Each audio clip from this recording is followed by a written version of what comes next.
question to the whole panel, or if you have a question for one panelist in particular, feel free to direct it to them. Do they need to check? Oh, all right. Start with Nick. Okay, I'll probably ask one or a hybrid question at a time because I have several questions. But I noticed two of the speakers here are from programs that are focused mainly on ladies. So I'm wondering, as the overall picture, and this probably brings in Dan's database,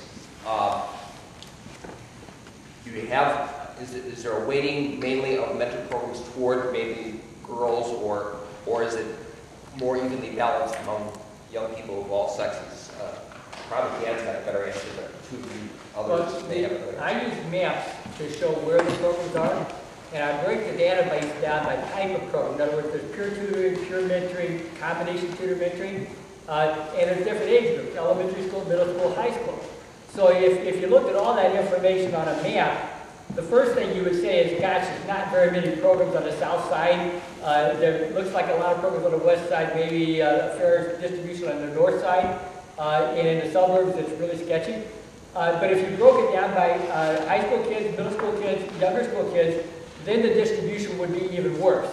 So over the years, I've had parents, social workers, and teachers call me up because someone said that I can help them find a program. They jump into the conversation. I hear you can help find a volunteer for, and they describe their kid the problem. As soon as they get the zip code, I know there's nothing there, or there's not enough there. And so the problem is that while some programs there may be a waiting list, I mean, every program that's out there is probably a waiting list. But the big problem is, in most neighborhoods, there's not a program, or at least if there's programs we don't know about. And also, we don't just tutor, we don't just mentor and tutor women, girls. We do girls and boys. We work out of 3 different communities. That's just my area of specialty. But I work with boys out of Washington Park, Cabrini Green, and Uptown. And so, yeah, we do have a waiting list. And, and not only that, the families that used to live in the old Cabrini Green and the Washington Park can't afford to live there anymore. There are condos everywhere and million-dollar homes. So a lot of those families are moved out to the south suburbs or the west suburbs. And so, and then you get into those areas, and again, there's no services in those communities because we've been based in Washington Park, Cabrini Green, and Uptown for a combined 26 years. But it's changing over in all 3 of those areas. So, yeah.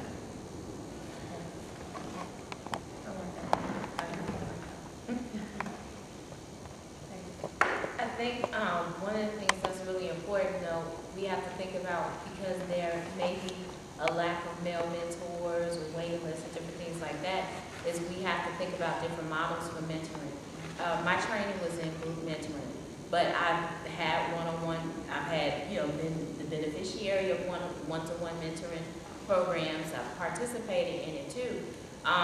But maybe there's not a whole lot of structure or a whole lot of support to create a one-on-one mentoring program in particular areas, but perhaps maybe that's a good place to start with a group mentoring program. I mean, I left my corporate job and I was, in between trying to figure out where my next step was going to be, and I was a bank teller part-time at, the bank, Fifth Third Bank on 79th and Stony Island. I started my mentoring program with nothing. So, I mean, certain lunches, I just, extravagance and things like that, I just didn't have.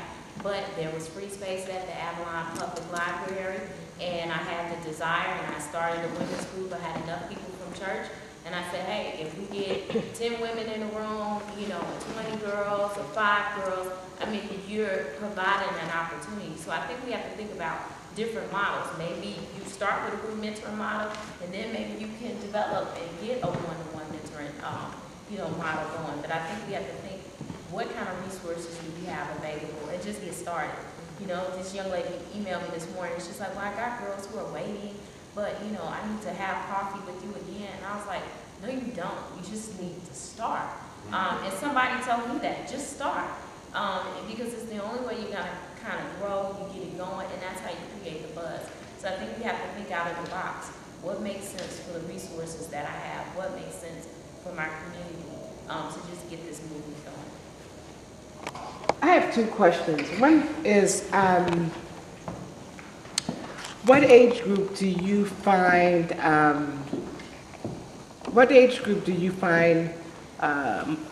most difficult to find volunteers for, mentors for? I can say for our 20-something, 30-something-year-olds who are homeless, I'm having a hard time finding mentors. Yes. And that's actually the age group that I'm kind of interested in. More so like the 18-year-olds, the 18 and 19-year-olds are the ones that I feel. People coming out of foster care, 18, 19-year-olds need mentors. Yeah, that's kind of the group, the age group that I'm very much interested in. And then I had another question, but I think I forgot it. But I think I'll think of it in a minute. But that's the group that I'm basically interested in. Oh, I know what it was. Do you only look for inner city children to mentor? Because I've only been hearing experiences about inner city at-risk children. Do you have children who are not at risk that you look for mentors for as well? The programs that are operating in our database, for the most part, we're finding programs focused on kids living in high poverty. All kids need mentors, but kids that live in more affluent areas have natural mentors all around them that kids in poor neighborhoods don't have. In terms of, so that's why more programs would be available or should be available. They're not. They should be in areas of high poverty. Doesn't mean that there couldn't be programs serving all populations. We need help from the churches. If the churches would, from the pulpit 4 times a year, do a message of service in Scripture, and when they do that, ask the congregation to go out and find out who's out there. Just help us build an understanding of who's already out there doing this so that we can build a better understanding of what's there, better sharing of what's going on, and then better answers to what you're talking about. Your first question was about who's it easier or harder to serve, and I think your answer is probably right on spot. I think it's a lot easier to get volunteers to work with younger kids, elementary school kids. They're pretty, quote unquote, nice until they start to get into 5th grade or puberty and stuff like that, and all of a sudden they go crazy. I think that with the older kids, high school kids, you can see transformations easier. A kid who may be having challenges that makes it through school and gets into college, that's tremendously rewarding. You can see an end of the journey. But like Chicago Youth Program does and what we've done, we've tried to connect the volunteers to the kids early and then keep them long. So that you're not trying to find volunteers to come in later. And the real thing, and Kelly touched on this a little bit, when you're high school and older, it ought to be part of workforce development. You know, the people coming out of the ex-offender programs, they've dropped out of school, they are, in many cases, they have families to take care of. If the workplace were tying mentoring to jobs programs, Kelly described a situation where she was in the beauty parlor. She was mentored by the business. It was informal, but imagine if companies were doing things to try to not only reach kids early, but support them with different types of work job type programs all the way up. Where's my job and how's my job going to turn into a career? And that's what makes the mentor relevant and motivates the mentee to participate. Well, you see, one of the reasons why I'm here is I'm interested in working with high school students and encouraging them to go to college and to helping them get into college and to encourage them to stay in college. I'm interested in helping to motivate them to retain their college. And I find a lot, I've worked in universities, and that's basically where where my expertise is. I found out that a lot of the students freshman year of college, that's generally when most of the children drop out. You know, they get there, especially kids who are first-time college students. They get there and they have a really good time, and it's you know, most of them have never ever been away from home before, and they just go way overboard, and they just bite off more than they can chew.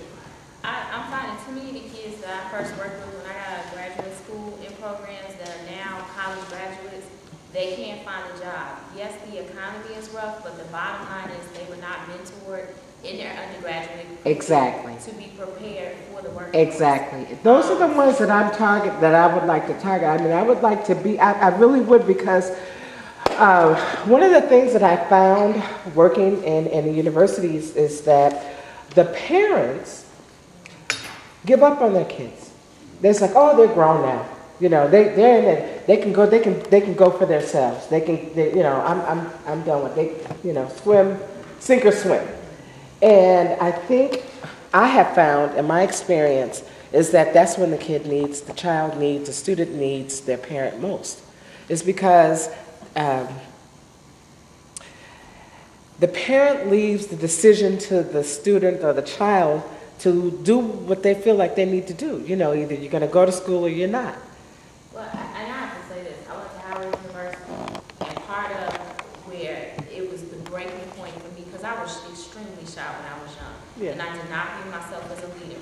If it was a student council, I knew I needed to play the game to get a scholarship to get into college, but I was not going to run for president. I had just as good ideas as the president, but it was like, oh, secretary, correspondence secretary, that's me. Right. And it wasn't until I got to Howard that I started developing those skills, but there's a culture there, and there's a commitment to mentor these students that we knew, no, you have to dress this way when you're working with clients in clinic. Exactly. No, that speech you just wrote was garbage. Right. Here, let me help you rewrite Exactly. it. You better get an internship, come in here, get in my office. And I think we have to bring that culture to our college campuses, and particularly bring that culture, create those kind of programs for students of color, because they're getting on a lot of these college campuses and they're getting lost, and there's no. And they get caught up in the mix and all that hype, and they forget why they're You there. need to see a role model. Exactly. I mean, I hadn't considered getting a PhD until I saw people that looked like me, and I was like, oh, okay, this is something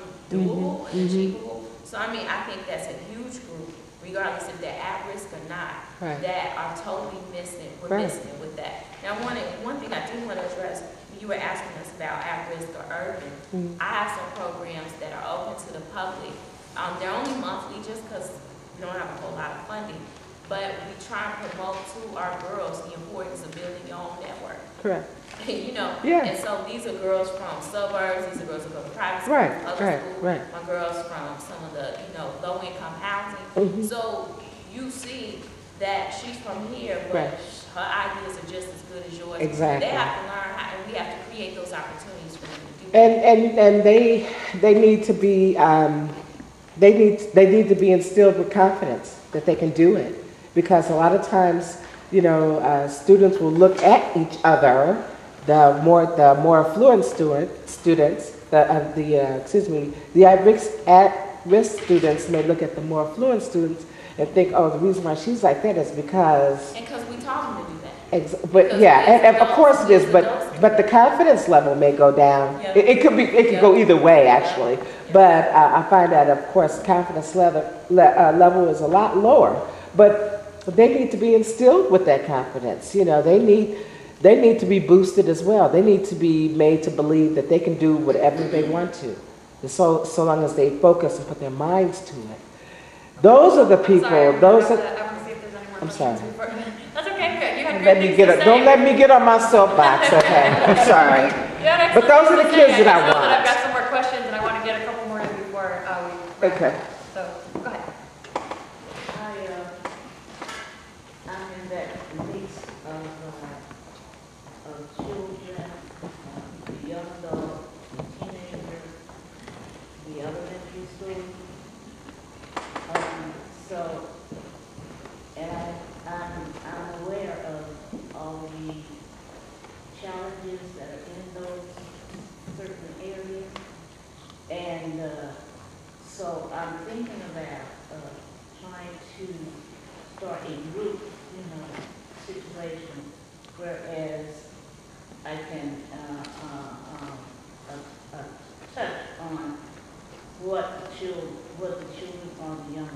need in those areas. Now, I'm having experience right now that I'm working with. I have a 7-year-old great-granddaughter, and she's interested in art. She draws it all the time, just draws and writes all the time. And she's had certain challenges from her schoolmates that, you don't know what you're doing, what is that, so I'm telling her that don't let them degrade you. I said, you tell them that you're very confident in what you're doing, this is my picture, and I'm going to be an artist. So, I don't know whether that's a type of mentoring or not, but my youngest daughter takes her to appointments that she has with the doctor, with the lawyer, and she explains to her the things that happen, and she tells her like it is. Now, and she's a foster child, but she's in the family, and her foster aunt tells her, "You tell her that?" She said yes, because she needs to know how it is and what it needs to go. So what I'm thinking is that I should maybe start with the teenagers, because they're very stubborn, and they don't want to hear anything anyone got to say that they know. So I'm willing to talk with either you concerning a group session with teenagers, boys and girls. I don't mean to separate. Well, maybe it's good to separate sometimes. But right now, I think that they should be taught some good morals about who they are and what they're going to do, goal setting and things like that.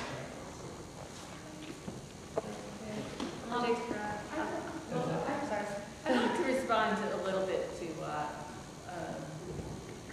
Danielle. Danielle. I mentor a 14-year-old, and we've been together for 5 years. And I have to say that I have great plans for her, but it doesn't work that way.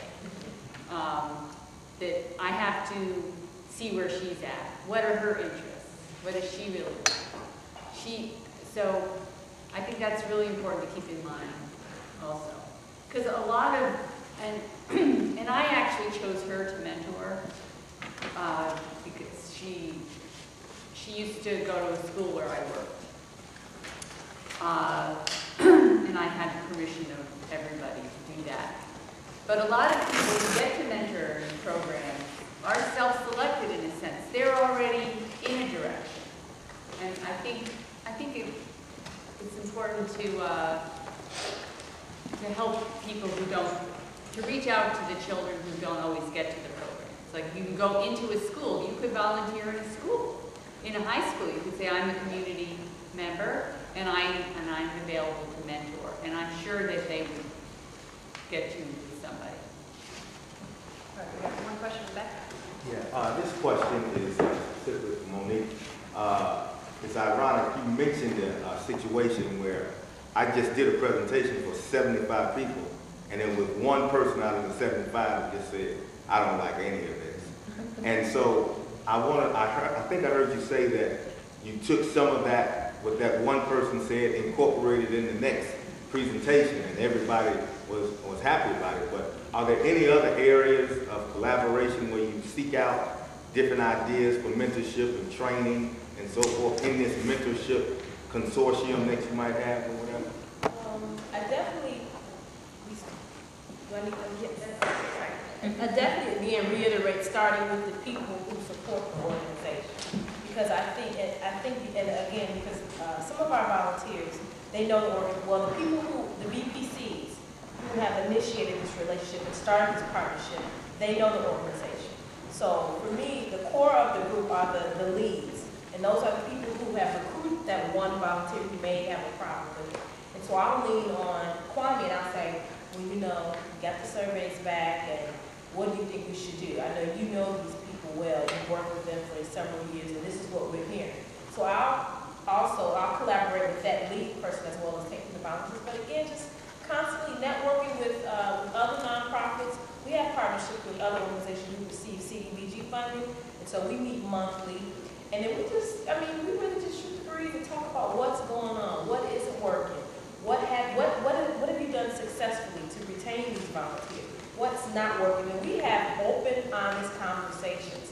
It's not a conversation that, everybody's like, oh, it's beautiful, and we get this funding, and, painting this fake picture. Like, there are a lot of words that are exchanged, and it's really hardcore, because the reality of it is, if we lose these people, the organization could possibly be gone. So I think honesty, the biggest thing is having an open relationship and then setting that standard in the beginning, because there is some type of truth in that response that you got from that one person.